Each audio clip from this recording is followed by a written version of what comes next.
And we are live. That was a nervy game for Celtic. Celtic come out 2-1 winners from Tynecastle. They get the win. It wasn't really that pretty, Alan. It was nervy in the second half. The first half was, all action, as much as you expect from Celtic. And then the second half just completely dropped off. So I guess we'll take things in more detail as we go on. But your initial reaction to that win against Yeah, Hearts? that first half was as pretty as a pretty girl in a pretty dress in a pretty meadow, singing a pretty song. It was first half was lovely, lots of brilliant bits. The second half, yeah, was horrible. But listen, we talk, what do we talk about every week? We talk about variance. We talk about football is a game of luck in terms of it's a low scoring game. Small moments can mean a lot in the scheme of a game. And so we've gone and conceded a goal that's like Boyce's head is well offside. That means he can score with his head. He's offside, and then we concede a penalty, which fair enough. There was two handballs. He could have picked either one, and the penalty gets missed. Listen, that's that little bit of luck. That's a little bit of variance, coming our way that has been due. I'll be honest, it has been due. So I'm not complaining. I'm not feeling guilty about it at all. We'll take that all day Yeah. long. Yeah. A couple of comments already coming in from Martin K and from Boy67 CFC. 3 points, job done. That's what matters, really. If you were going into this game, if you were previewing this game, you were thinking about the players that Celtic are missing for it, and you're thinking, okay, it's Hearts away on a Wednesday evening. You will take the 3 points. Ultimately, that's what Celtic came away with. So a part of me is sort of a little bit torn on that, because the second half performance was so bad that it is worrying that we allowed Hearts to control so much of the game in the second half. Yeah, I mean, this is the. I mean, and I would kind of. And I'm not going to be completely contrary. I get the sentiment behind saying it's all about the 3 points, job done. I get all that, but it's professional football at the end of the day. But as if you've been watching or reading my stuff, it's all about performance for me, because performance is what we learn about the future and how we're going to play going forward. And also today, massive interest because O'Reilly was making his debut. Hatate's first real big test away from home at Hearts. So there's a lot of performances there that were of huge interest for the rest of the season. If we'd absolutely spawned it and those two players had played poorly and looked out their depth, then there'd be real concern tonight. But actually, those two were arguably the standouts, certainly in the first half. And that to me, that those performances were super important. I mean, I just looked on the FOTMob app. It says that O'Reilly created 9 chances. Sky TV said 8. Whether it's 9 or whether it's 8, if you've created 4 chances in a game, you've had a cracking game. If you've created 5, you're thinking, wow, that's. Well, I think we might mention that on his debut at Hearts away. 21 years old, O'Reilly, 9 chances. Now, I know they weren't his expected assists. I don't think will be massively high, because I don't think some of them were like, passes for long shots, etc. But listen, what composure that kid showed, his balance, the quickness of his passing, it opens teams up. It opens the whole game up. And when you've got Hatate, who's got a very similar passing style, quick passing, that's how you open up a pack defense, and that part of it was hugely important. But it's what is a little bit ironic for me is that we were a little bit hanging on at the end, or certainly during the second half of the second half, if you like. And again, if I've got one criticism of Postecoglou, is he doesn't make changes quick enough. He leaves it too long. Each substitution was at least 10 minutes too late for me. Both. Yeah. O'Reilly was flagging, and Hatate was trying to press the ball when we're trying to keep our shape. Just keep your shape, son. We're 2-1 up with 2 minutes to go. Don't go chasing the goalkeeper. Just keep your shape. It was crying out for McCarthy or just anybody really fresh player. I'd have put Liam Scales in as a defensive midfielder at that point. You got to make the changes earlier, fresh legs. Today, he probably felt he couldn't have made 5 subs because of a number of injuries that we've got, and that's a bit ironic, really, given that it should advantage teams like Celtic with such a monetary advantage to have a strong bench, but not today. But anyway, get the fresh legs on under these circumstances, because to me, a player who's cramping up, it's just not worth it. It isn't worth it. If you put on a fresh pair of legs, that little extra 5% of energy is worth more. It's such a game of fine margins. You can't take risks with players' fitness when you're holding on to a lead. Yeah, there's actually loads of positives to take from this game as well as the negatives. But just to finish off on this conversation around the substitutes, Marco is saying that the amount of times that we've dominated the first half only to let teams back in is worrying. Need a proper bench to see this game out. Do you think the reason that Ange didn't make the changes tonight is because he didn't trust the players that he was bringing onto the field? Because if you look at who he brought on, James McCarthy has barely been playing under him, and Ismail Assoro seems to be a player that's out the door on loan. So Hartsats, they made 5 subs. They made all their subs. I know one or two of them were down to injury, but before the O'Reilly cramp, I watched him make a defensive run and he could barely move. He was really, really struggling big time. So I just wonder, is it down to lack of trust in the bench, or is it down to Ange just not making the decision quick enough? Yeah, I don't know. I mean, he's not been quick to make subs in quite a few games. Even like I was criticizing him for that against Hibs the other week because, we were 2-0 up and, the game wasn't really going anywhere. And after a long break, players to me like, McGregor was looking tired. Rogic's touch wasn't really there. And we didn't even make 5 subs, even we had a really strong bench last week. Gosh, isn't a week a long time in football? My God. But yeah, Celtic should be seeing games out. The 5 subs rule should be perfect for Celtic because we should be able to see games out, almost special team players like McCarthy in to see games like that out. So yeah, too late. And it could be trust. There's, like you say, I agree with you, on Sorrow. There's players that he's put in there that either like Doak or what have you, you're not going to throw in under those circumstances. But players like, Scales and McCarthy, you should surely be able to trust to come on and just shore things up. I'd have thrown, honestly, I'd have thrown Scales in a holding role, just as a energetic. But because the number of high balls that were coming in as well, just with his height, it would have been useful.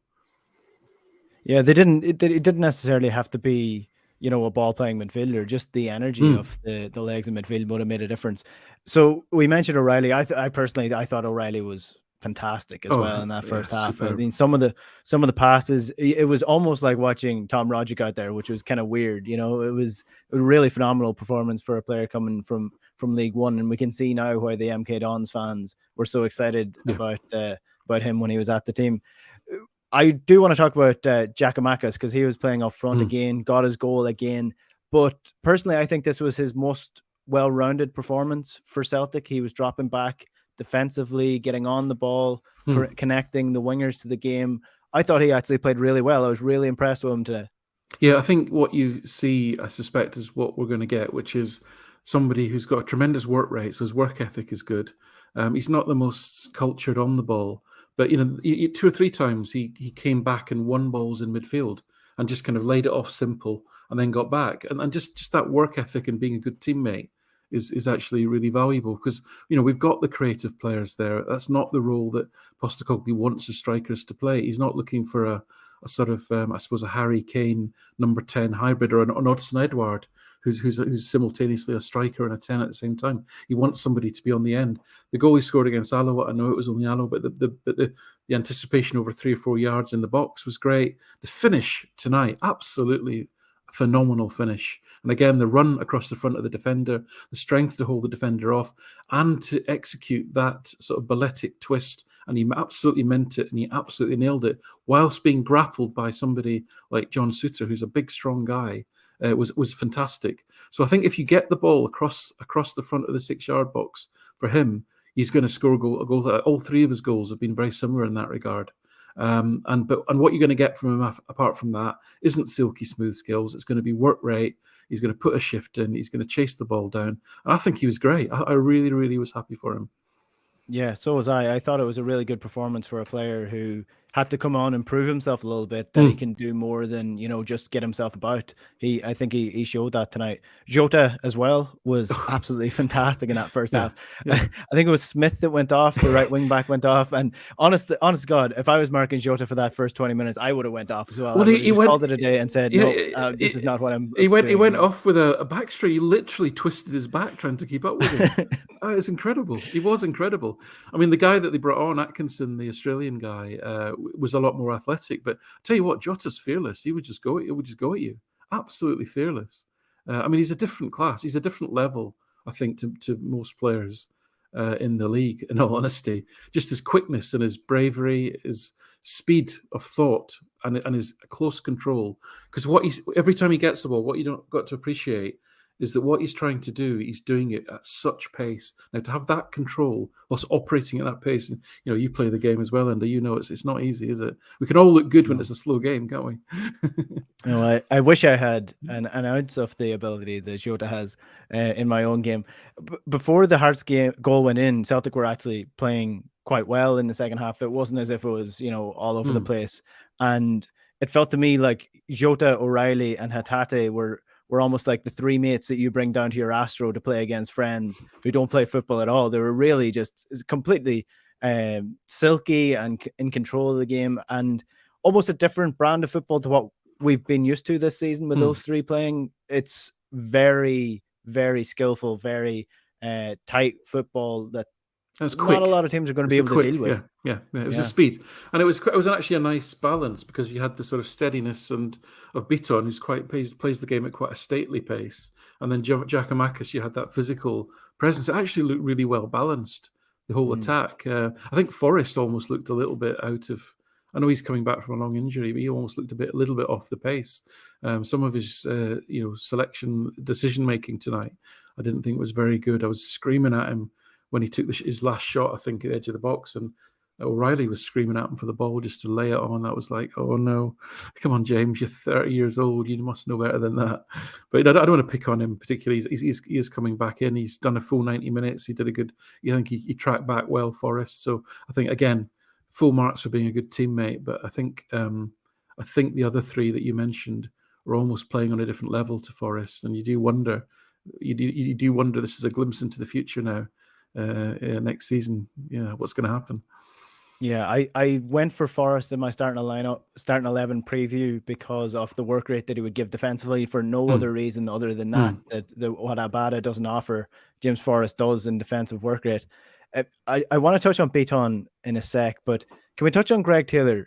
Because after watching that performance, honestly, I mean absolutely no ill will to him, but there's no telling me after that performance that Liam Scales isn't better than Greg Taylor. I thought he was so wasteful in possession, made terrible decisions at times, and he's just so slow. He's really, really slow when it comes to getting back. I thought he looked really out of his depth. So again, where did the pressure come from? Where did the goal come from? The goal came from Starfelt making a poor decision. He overreached. He got himself into the wrong position on the pitch. I think he tried to push a forward out of the way, and eventually the ball broke. He was out of position, and it got played into the space because there was a big gap there where he wasn't. So it was yin and yang. The right side and the left side of Celtic's defence is yin and yang, right? If you're playing against Celtic, you attack down Celtic's left-hand side all day long because the number of times, Boyce is such a funny player. He doesn't jump, he can't run, but what he does do is he gets right up against you and he messes you about and he moves you out of the way. And Starfelt, he lost flick-ons. He was pulled out of position. Carter Vickers, the amount you got to give him credit. The amount of space and the amount of balls that guy covers because Starfelt's lost the first contact or he's out of position and he's overreached in terms of his positioning. So I think it's very difficult to judge Taylor fully because I think the whole left side. If we had a left side of the same quality as the right side, we would win this league. I'd have absolutely no doubt about that. Because Juranovic, you saw his recovery pace, his quickness, his alertness. Rolson's great, but he just doesn't have the ground speed. He doesn't have the covering ability, the reading of the game that Juranovic does. And Carter Vickers has been just incredible this season. So yeah, it's a real problem. I think is Scales the answer? I think Scales is a nice player. He's settling into a Celtic career. It's probably a bit too early. So left back's up for grabs for me, and as we said, and as I wrote at length, Starfelt, it's not looking good, and tonight's performance was another really poor one for me. Yeah, I think he did a couple of things well in terms of recovering from the mistake he made previous, but the issue is the mistake he made previous. It's sort of like Wan-Bissaka for Man United, where he has unbelievable interception and tackling skills, and this is shown in the data, but it's all because he loses the ball Right. so much. So it's Yeah. like Starfelt. Don't make the initial mistake, and you won't have to make the following tackle or the following last ditch header away. So the reason I was actually smiling when you were talking about the left back position is because our colleague Juco James has been in the comments saying I'm a total freaking homer, and that is possibly the most USA statement that I've heard come from James, and I can't help but read it in his voice. What about what about Nir Beaton? Playing center midfield, captain this evening, should have been sent off. Well, listen, when Beaton plays well, there's a couple of moments where you just think, you're like this. He gave the penalty away. I think it was a deliberate handball to block a move that he could have been a second yellow card for. And this is a good performance from Beaton. And the fact that he was given the captaincy, obviously, Postecoglou trusts the guy and likes the guy. And he does have a lot. He does have a lot. I do. You've got to have 3 or 4 players like Beaton in your squad, what I call backbone players that are not necessarily your ones that are going to win you a game, but they're going to put in strong performances and be consistent, and they're not going to play every game. And you do need players like that, and they can do different things.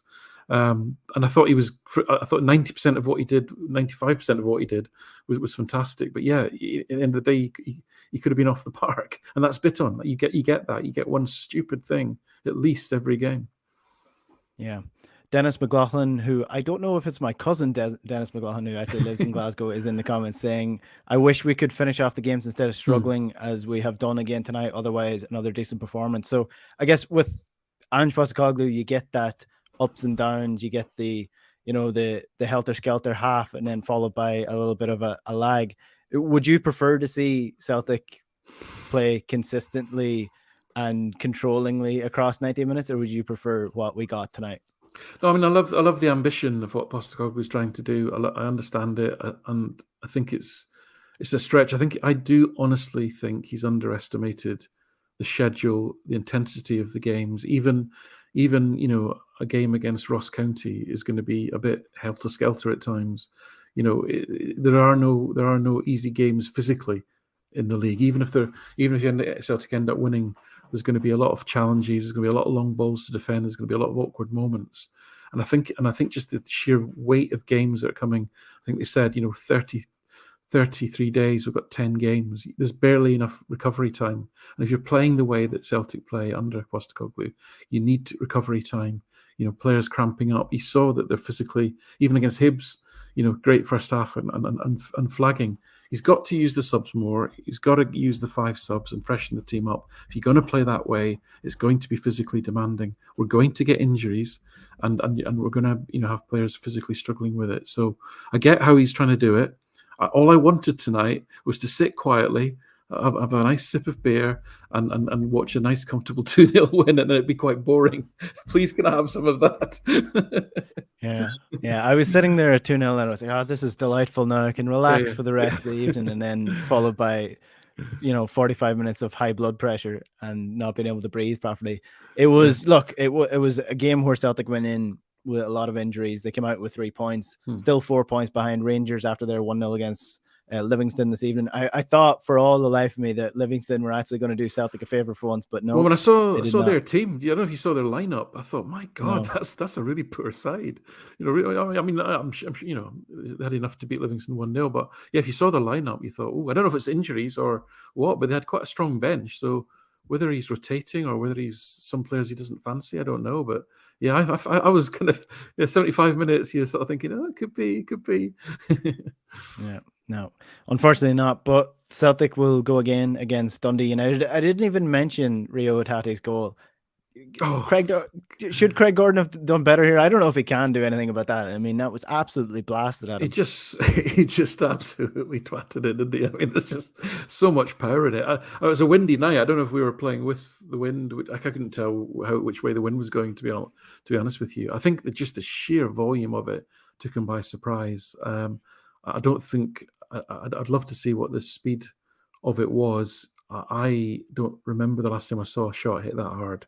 So I think that's probably the most important factor. It had to be surprising. You know what I mean? Yeah. Well, I can't be the only one who was shouting pass, pass, pass, pass ball, and Well, then yeah, you followed had the by whole inaudible scream when it went in.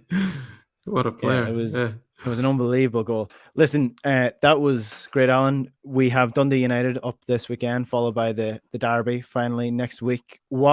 Before I let you go, what are you looking out for in the rewatch? What are you hoping to find or not to find when you do your stats? So listen, I don't often do these kind of immediate reaction things, and it's a bit of fun, but I often deliberately don't do them because I often find when I watch the game back and collect the data that my biases have informed how I see players, and I'm thinking of Taylor and Starfelt here. So I might watch the game back and find that actually, there was a lot of great last. He won more headers and made more tackles and did more interceptions than what I realised. And all I've remembered in my head are the 2 or 3 dodgy moments, and that's probably the case in all honesty. So I'm looking forward to that, and I'm also just looking forward to get some numbers from O'Reilly because some of his passing and some of the balls in behind defences, the packing stats for O'Reilly should be very tasty. So I'm looking forward to that.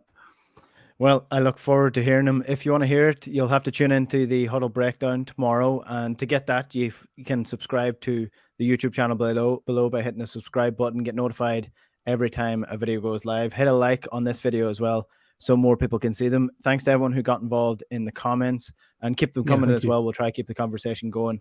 Alan, that was great. I enjoyed your post-match analysis, even if you don't like doing initial analysis to the games. Yeah, more data and consideration, less emotion is my motto. Yeah. Well, we'll get your data mine tomorrow. So, Alan, cheers for that. Yeah, no, thank you. Thanks, Enda.